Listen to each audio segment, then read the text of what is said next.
कि बिहार वही धरती है जहां से 70 के दशक में इंदिरा गांधी की सरकार उखाड़ करके फेंक दी गई थी।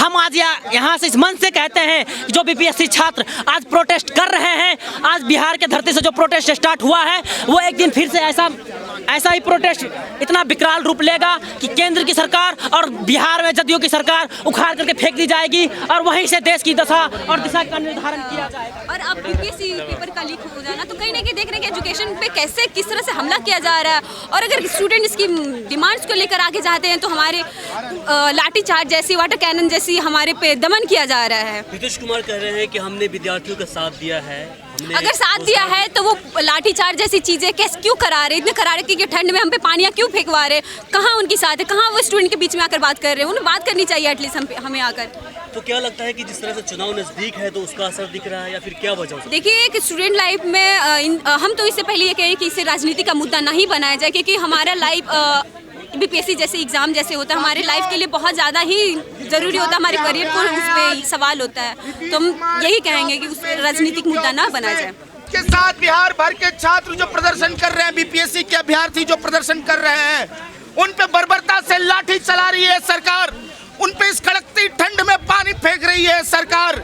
ऐसी बदतमीज और बेशर्म सरकार के खिलाफ दिल्ली की सड़कों पर आए हैं आप सभी को मैं जय भीम लाल सलाम पेश करता हूं।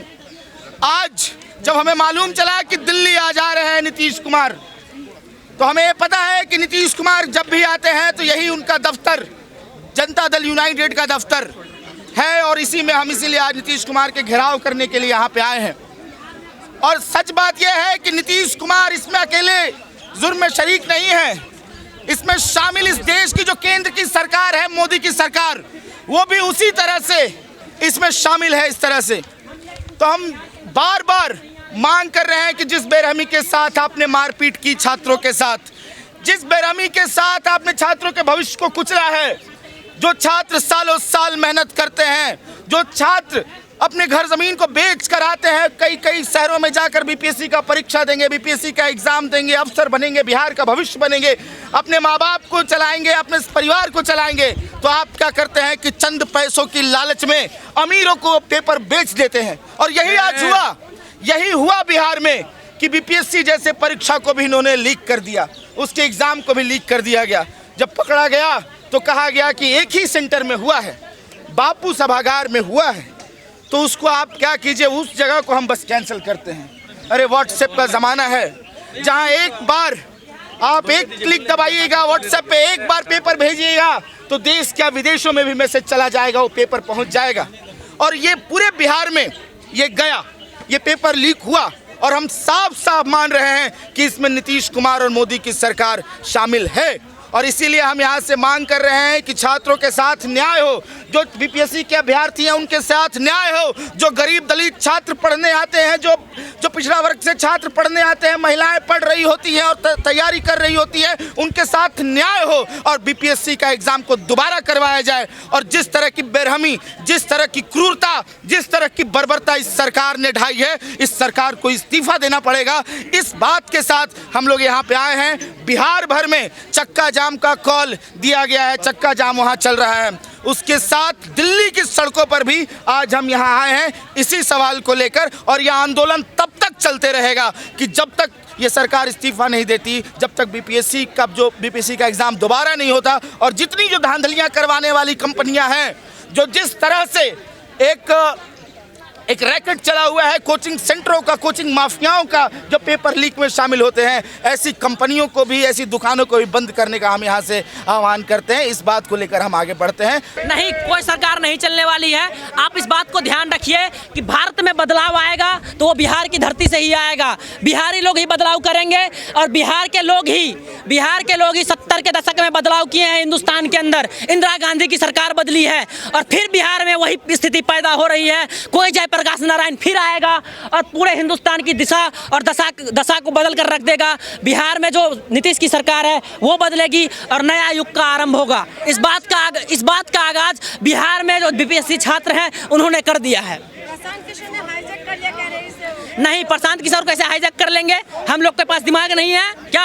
हम लोग को अपना बुझने नहीं आता कि हमारा मांग क्या है, हमारे हित में क्या है? हम समझते हैं हमारा हित क्या है, हम समझते हैं कि हमारे लिए मतलब उचित चीज क्या है। तो प्रशांत किशोर कैसे हाईजैक कर लेंगे? धर्म बचाइए ना, क्या ये एग्जाम की बात कर रहे हैं? अच्छा नहीं, धर्म हमारा व्यक्तिगत मामला है, हमारा व्यक्तिगत मामला है। हम चाहे धार्मिक बने, नास्तिक बने, भगवान को गाली दें, यह हमारा व्यक्तिगत मामला है। सरकार का जो कार्य है वो कार्य पूरा करे। सरकार कहती है कि आप हमें वोट दें, हम आपको राम मंदिर का दर्शन करवाएंगे। अरे भाई, राम मंदिर का दर्शन हम अपने पैसा से कर लेंगे, वो हमारा व्यक्तिगत मामला है। हम अपने पैसा से राम मंदिर दर्शन कर लेंगे। आप रोजगार दीजिए, आप शिक्षा पे बजट बढ़ाइए, शिक्षा के ऊपर आप खर्च कीजिए। लोगों को जो माइग्रेन कर रहे हैं बिहार के अंदर, लोग बिहारी लोग जो माइग्रेन कर रहे हैं उनको वहाँ रोकिए, उनको कुटीर उद्योग में, उसको उद्योग धंधा में काम दीजिए। बस यही कहना चाहते हैं। और पुलिस वाले भी उसी का सहयोग करते हैं होम डिलीवरी पहुँचाने में। बिहार के जो मुख्यमंत्री है वो कहते हैं कि बिहार के युवा बिहार के भविष्य हैं, और भविष्य के साथ आप क्या कर रहे हैं? उसको सड़कों पे घसीट रहे हैं, उसको डंडा मार रहे हैं, उसके ऊपर पानी डाल रहे हैं ठंडी के मौसम में। तो हम ये चाहते हैं कि जो बिहार के युवा सड़क पे बैठे हुए हैं री एग्जाम करवाने के लिए, आप उसकी मांग को सुने। बीपीएससी का जो पेपर लीक हुआ है, आपके अधिकारी, आपके दल ने जो उस पेपर को लीक करवाए हैं उसके ऊपर कार्रवाई कीजिए और पेपर को सिक्योर कीजिए कि फिर से पेपर हो। और जो उचित छात्र हैं जिन्होंने सचमुच में मेहनत किया है उनको जो पेपर है फिर से करवा करके सही लोगों का चयन बीपीएससी में किया जाए। इससे पहले भी जब छात्र प्रदर्शन कर रहे थे लाठीचार्ज हुआ है और कल भी ऐसा ही हुआ है। जी देखिए, सरकार जो है पूरा दमन पे उतर आई है। हमें नहीं लगता है कि जो नीतीश की सरकार है वो अब डेमोक्रेटिक सिस्टम के हिसाब से चल रही है। अंग्रेजों के समय में भी ठीक ऐसा ही होता था कि कोई छात्र अपना अधिकार मांगे, कोई भारतीय अपना अधिकार मांगे तो उसके ऊपर डंडा चलवाया जाता था। सेम कंडीशन वही बिहार के अंदर भी पैदा किया जा रहा है। बिहार के अंदर आप 20 साल नीतीश कुमार का सरकार हो गया है सत्ता में आए हुए, लेकिन बिहार के अंदर आज भी फैक्ट्रियाँ नहीं के बराबर है। बिहार के अंदर नए विश्वविद्यालय का निर्माण नहीं हुआ है। बिहार के अंदर जो लोग रोजगार के लिए छोटे मोटे कुटीर उद्योग चलवा रहे थे अपना करके, वो भी आपने बंद करवा दिया है। बिहार के अंदर लगभग में 2 से 3 करोड़ लोग कुटीर उद्योग बंद होने के कारण बेरोजगार हुए हैं और पलायन करके दूसरे स्टेट में जा रहे हैं। और जब दूसरे स्टेट में जा रहे हैं तो दूसरे स्टेट के लोग क्या करते हैं? उनको गाली देते हैं, उनके साथ अपमानजनक बातें करते हैं। आप साउथ में जाइए, बिहारियों का क्या दशा आप देख लीजिए जा करके। तो हम चाहते हैं कि जो सत्ता में बैठे हुए लोग हैं वो रोजगार के नए अवसर प्रदान करें, बिहार के अंदर फैक्ट्रियां लगवाएं, नए नए रोजगार के अवसर प्रदान करें, और जो पेपर होता है उस पेपर का टाइम पर रिजल्ट दे। बिहार होमगार्ड का एग्जाम हुआ 2010 में और रिजल्ट देते हैं 2024 में। भाई ये कैसे हो गया? इतना टाइम लगता है, इतना टाइम लगता है। हमारा उम्र खत्म हो गया है ना, लोग का उम्र खत्म हो जाता है और रिजल्ट आप नहीं देते, तो ऐसे थोड़ी ना होगा। बीपीएससी की तरफ से कहा जा रहा है कि जिन परीक्षा केंद्रों पर गड़बड़ी हुई है वहाँ दोबारा एग्जाम करा दिया जाएगा। तो भाई गड़बड़ी कैसे भाई? जहाँ पे अगर एक पे जैसे मान लीजिए हम बताते हैं, हमारे लिए पहले रेस का लाइन तो एक लाइन कीजिए, रेस का लाइन तो सही कीजिए। किसी को आप मोटरसाइकिल पे कहते हैं दौड़ के जाओ और संसद भवन से लड्डू लेके आओ, हमको कहते हैं पैदल जाओ, तो होगा? कौन पहले पहुँचेगा? जिसके पास बाइक है। पहले रेस का लाइन सही कीजिए, सबको बराबर ला करके रेस करवाइए, उसके बाद जो जीते उसको लड्डू खिलवाइए। आप पहले ही बाइक दे देते हैं, जाओ और लड्डू खा लेना, ऐसे नहीं होगा। सबके लिए समान अवसर देना होगा। आप जो पेपर लीक करवा रहे हैं, आपके दलाल जो पेपर लीक करवा रहे हैं, उसको सबसे पहले बंद करवाइए और पेपर सही से हो। जब इतना बड़ा देश है, आप कहते हैं 1 नेशन 1 इलेक्शन का आप बात करते हैं, 1 नेशन 1 इलेक्शन हो सकता है, तो 1 नेशन 1 एजुकेशन सिस्टम क्यों नहीं हो सकता है? ये भी तो सवाल उठता है, 1 नेशन 1 एजुकेशन सिस्टम क्यों नहीं हो सकता है? इस देश के अंदर 2 तरह के विद्यालय क्यों चल रहे हैं? पहले इसको खत्म किया जाए, 1 नेशन 1 एजुकेशन की बात किया जाए। केंद्र सरकार जो इधर उधर की बातें करती है या बिहार के सदन में जो इधर उधर की बातें होती है, हमको वो नहीं चाहिए। आप सबसे पहले रोजगार की बात करें। रोजगार कैसे होगा? रोजगार के अवसर, नए अवसर कैसे प्रदान किए जाएंगे? साइंस एंड टेक्नोलॉजी के फील्ड में हम पीछे पिछड़ रहे हैं, वो कैसे बेहतर हो सकता है? हमारा जो विद्यालय है, विद्यालय के अंदर पुस्तकालय नहीं है, पुस्तकालय का निर्माण करवाया जाए पहला। दूसरा, जो भी विद्यालय बचे हुए हैं उसको हाईटेक टेक्नोलॉजी का उपयोग उसमें किया जाए और प्रयोगशालाओं का निर्माण करवाया जाए ताकि साइंस एंड टेक्नोलॉजी में विकास हो। हमारे एजुकेशन पर जो बजट खर्च होता है 2.5% उसको बढ़ाया जाए। जब नेताओं को अपना टीए डीए आचार्य बढ़ाना होता है तो वो सारे नेता मिल करके संसद भवन के अंदर अपना पेंशन बढ़ाना होता है तो 1 मिनट के अंदर संसद भवन में बिल पास हो जाता है। और जब उसी संसद भवन में छात्रों के छात्रवृत्ति के लिए बिल पास होता है, नए विद्यालय के निर्माण के लिए बिल पास होता है तो उस दिन विरोध प्रदर्शन हो जाता है।